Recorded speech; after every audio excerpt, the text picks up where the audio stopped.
Here's another dispatch with from Ronald Wohlman, who's at the South by Southwest, doing his best to compensate for my absence at the festival.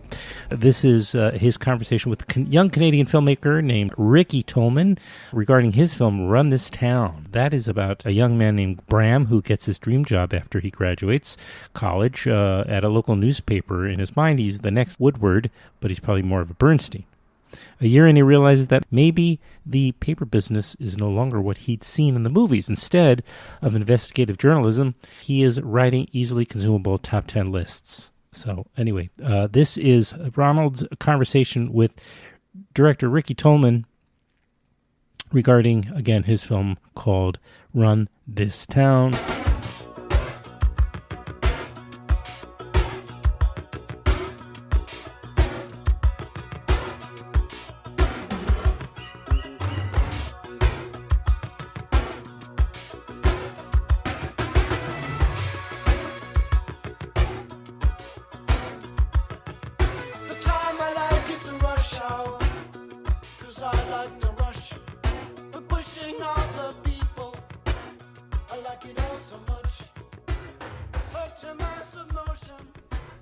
Hi, it's Ronald Wohlman. I'm in Austin, Texas for South by Southwest, and I'm sitting down now with Ricky Tollman, the director and screenwriter of the movie Run This Town.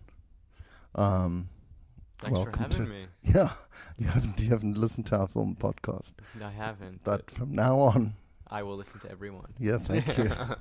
Congratulations on the film. Thank you very much. I'm excited about it. Is this your first film? It's my first film. Wow. So did you go to film school? How did you get here? I took sort of a circuitous route. I wanted to work in film. I mean, everybody says I wanted to work in film since I was a kid. But I did, and I knew that I wanted to work in film in some way. I was a child actor. I did a lot of commercials as a baby and as a kid, and I think I became fascinated with the process of how these things came together. And I started writing silly little plays for myself, and as I grew up, and after high school, you say, oh, I want to go to film school, and people are like, well, that's crazy. Maybe you shouldn't do that. Maybe you should do something that you could fall back on if the filmmaking thing doesn't work out. So I jumped from school to school and didn't really find something that I loved and was passionate about. And I just decided I'm going to try figure it out on my own. And I started interning at different film companies and with different producers.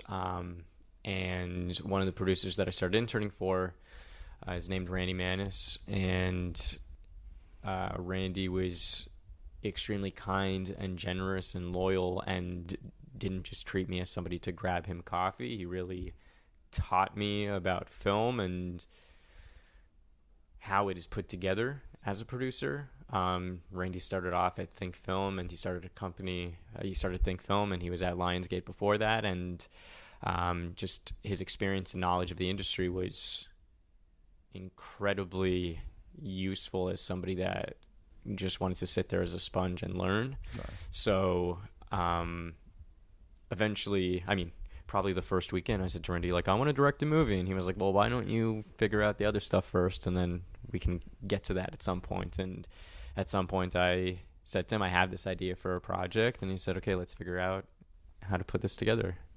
So yeah, I was fortunate that Randy didn't view his intern as dispensable. Yeah. It's interesting because the protagonist of the film, it doesn't seem to have decent mentors, and I was just thinking it's such a statement on that generation and coming into work and not getting the kind of mentorship that you were speaking about. So you were lucky. Yeah, I was very, very lucky. I think Bram doesn't find that. And I think in media and journalism now, because of budget cuts and because everybody could be a journalist if they want to, just by having a computer in their hand and typing up 140 characters, reporting what they see in front of them, the kind of journalism that Bram dreamed of being a part of doesn't really exist anymore. And there aren't journalists that are training a new generation of investigative journalists anymore. Right. It's just about headlines now. There's nothing beyond the headlines.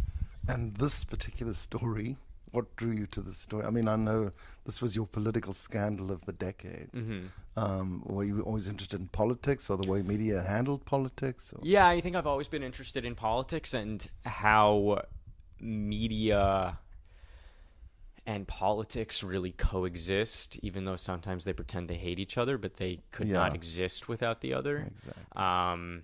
And especially now, I think media and politics are so interlinked and so dependent on one another for survival. And I think when Rob was elected Rob Ford, the mayor of Toronto, when he was elected in 2010, nobody in Toronto expected him to win. And he was loud and he was brash and things that you didn't expect from a politician, especially in a liberal city like Toronto. And people thought there's no way that he's going to win. Right. And even on election night, people were like, it's not going to happen. It's not going to happen. It's going to change. It's going to change. And it didn't change. I think we lived And through then, that. right. And then, 6 years later, the same thing started happening. And I thought, well, this is kind of interesting that, 6 years ago, there was sort of a red flag that this could happen in a city like Toronto. It could happen on a grand scale anywhere. Right. And it has. So how closely does your script follow the truth? I mean... the entire newspaper side of our story is mostly fictional. My brother studied journalism and tried to be a journalist. He dreamed of being an investigative journalist, and the opportunities weren't there. He was updating the lower third of a 24-hour news station with AP Newswire information and boiling it down to 10 words so people can consume it at 5 in the morning. Oh my God. And that's what he went to journalism school for. And thought, like, what am I doing? But 2 years later, he was laid off because the company downsized. So that whole experience of a crumbling industry seen from somebody who got in at the very worst moment to get in was inspired by my brother.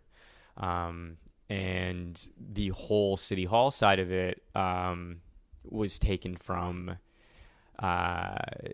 police reports and articles and information that you get by watching television in Toronto.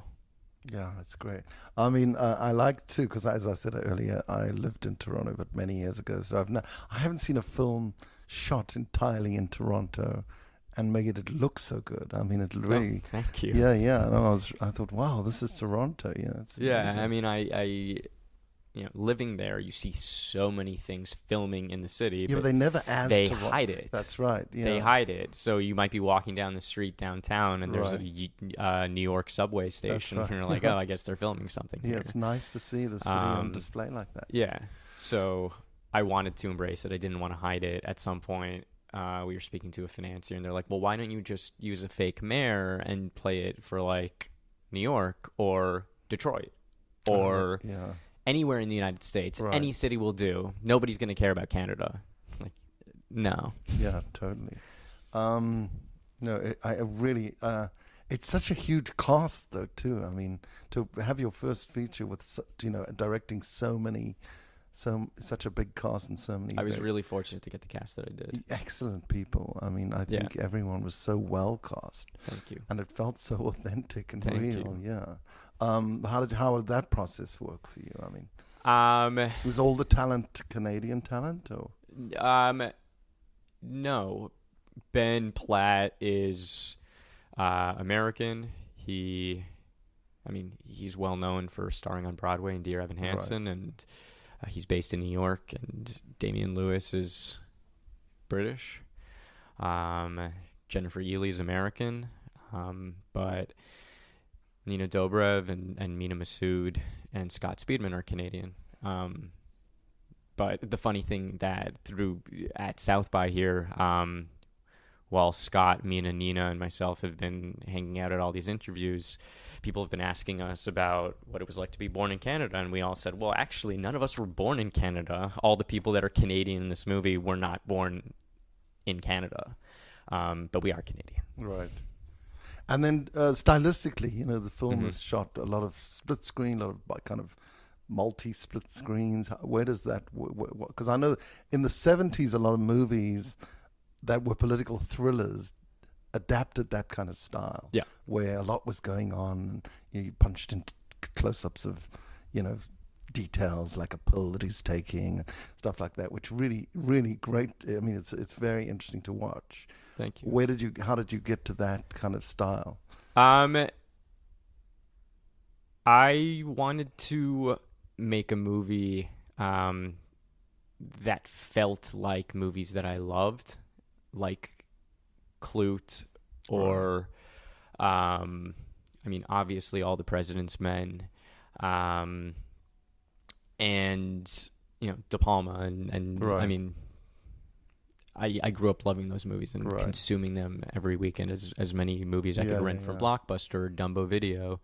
I would get them and watch them. Even, as an 11-year-old, you shouldn't be watching movies like that, but I did.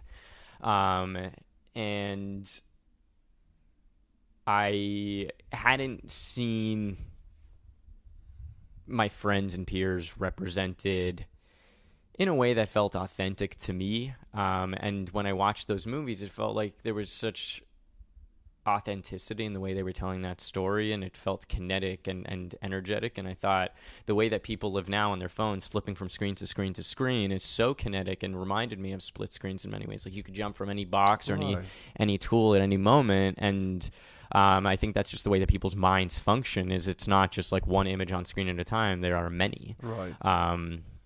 So I wanted to build that into it, and use those tools and tricks. And we used my DP Nick Hayden and I used a vintage set of Panavision lenses from the 70s that were a trouble to deal with, but we had so much fun playing around with them. And nobody wanted them. They were sitting on a shelf.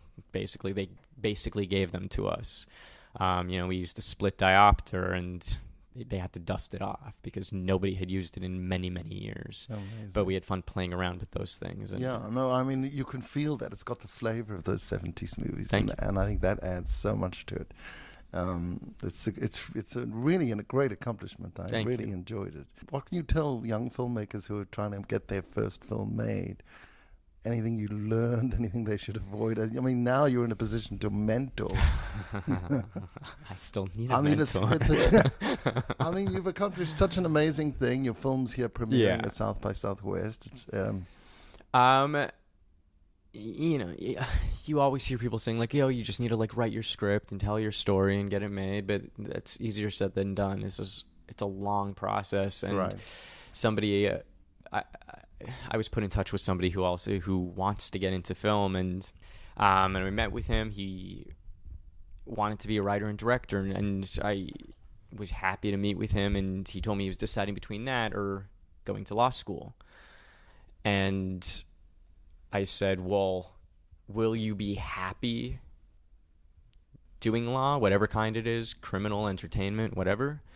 And he said he thinks so. He could be happy. And I said, well, if there's anything else in the world that you will be happy doing, don't go into film. But if it's the only thing you can imagine yourself doing and keeping you happy, then do it. But if there's anything else that you want to do that. Really? Because it could be crushing and soul-sucking. But if it's all that you have in you, then do it, and you'll find a way. So how long did it take you to write the script? I mean, from first word until we got Till you got to casting, yeah. Okay.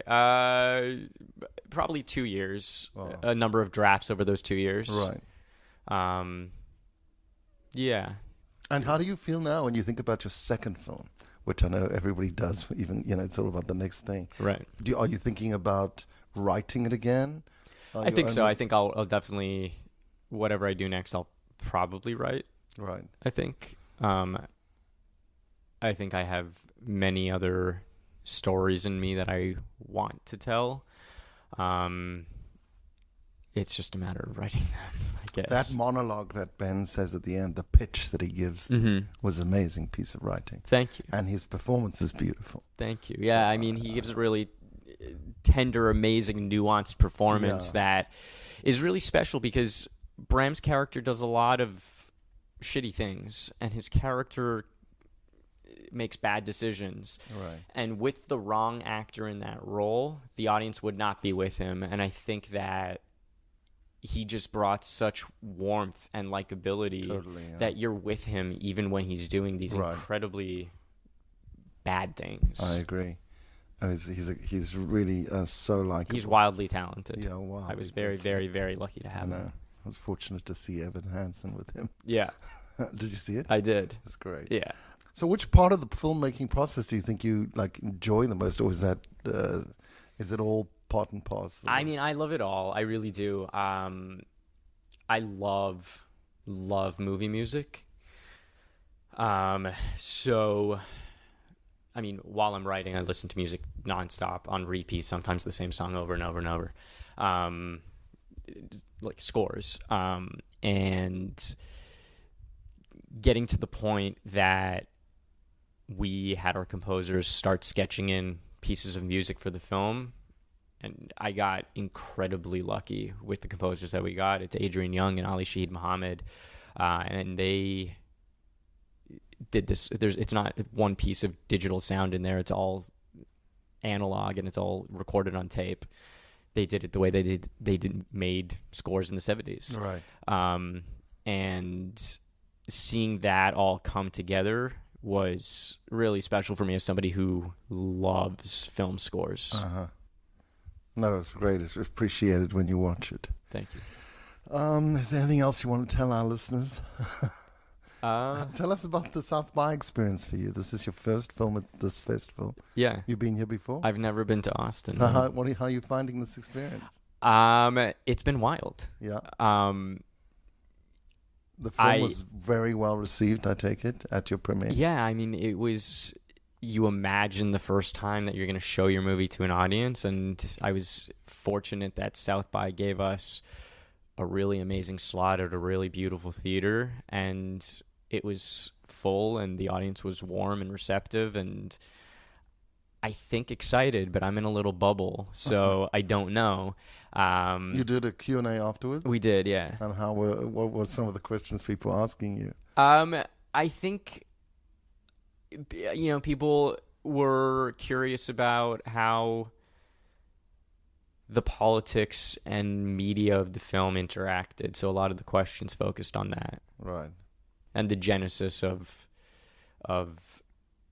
a story that seems to be repeating itself. That's crazy. What happened to Rob? Where is he? Rob passed away. Oh, really? Yeah. Yeah. Of an overdose or natural? No. He...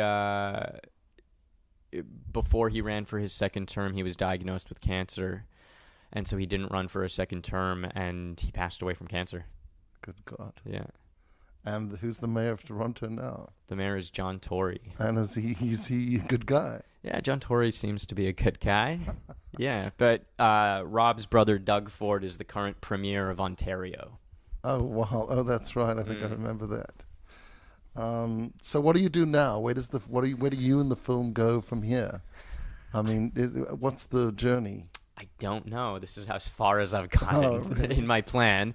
The team at CAA are our sales agents, and they've been very encouraged by the response here. So I'm hoping that audiences will get to see this in theaters and in the ways that people consume movies now.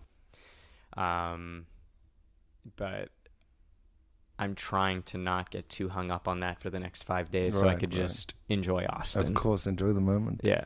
Well, thank you very much for coming and making the Thanks time for to having be on me. Filmwax Radio. Thank you. And best of luck with it. Thank you very Hope much. we see you in the next film. Thank you. Thank you.